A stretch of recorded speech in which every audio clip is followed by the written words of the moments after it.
మీకు నేను పరమసత్యం ఒకటి చెప్తా, నన్ను నమ్మండి. ఇప్పటికీ శ్రీశైల ప్రభకి సంపాదకుల్ని కలిసి కూడా అడిగారు కొంతమంది ఉత్తర దేశంలో ఉన్న యోగులు.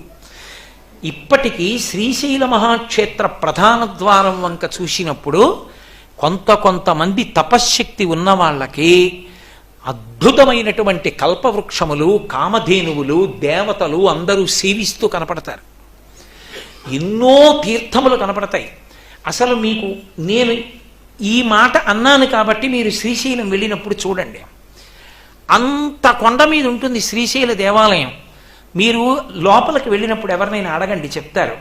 శ్రీశైల దేవాలయంలో ఏ మూల 4 రాళ్ళు తీసినా నీళ్ళు వచ్చేస్తాయి. నేను అబద్ధం చెప్పానేమో మీరు వెళ్ళి అడగండి కావాలంటే.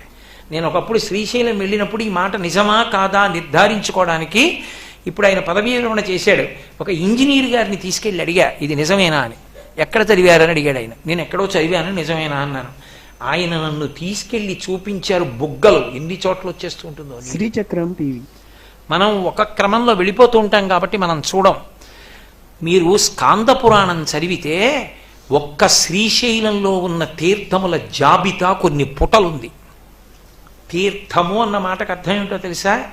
తీర్థము అంటే ఒకప్పుడు అంగిరసాది మహర్షులు అక్కడ కూర్చుని తపస్సు చేసి వాళ్ళు ఊర్ధ్వలోకములకు వెళ్ళిపోతూ నీటి యందు శక్తిని ప్రవేశపెట్టారు.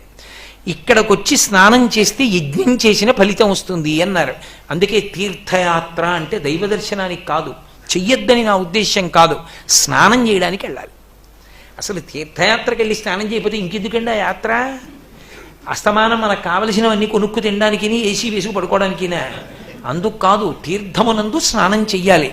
అసలు శ్రీశైలంలో లోపల కూడా, మీకు దేవాలయం లోపల కూడా ఎన్ని తీర్థాలు ఉన్నాయో. మనోహర కుండం చూడండి, ఎక్కడి నుంచి వస్తుందో తెలియదు ఆ నీరు. తెల్లవారుజామున అభిషేకానికి బిందెలతో తీసుకొస్తారు. ఎన్ని తీర్థములో శ్రీశైలం అంతా, ఒక్కొక్క దాంట్లో ఒక్కొక్క అద్భుత శక్తి కేంద్రీకరింపబడి. శ్రీచక్రం టీవీ. వీరశంకర దేవాలయం కింద ఉన్నటువంటి విభూతి కుండంలో దరిద్రాన్ని తొలగించగలిగినటువంటి శక్తి ఉంది.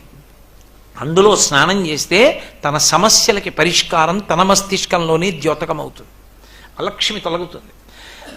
అంత శక్తివంతమైనటువంటి విభూతి కుండం అక్కడే ఉంది.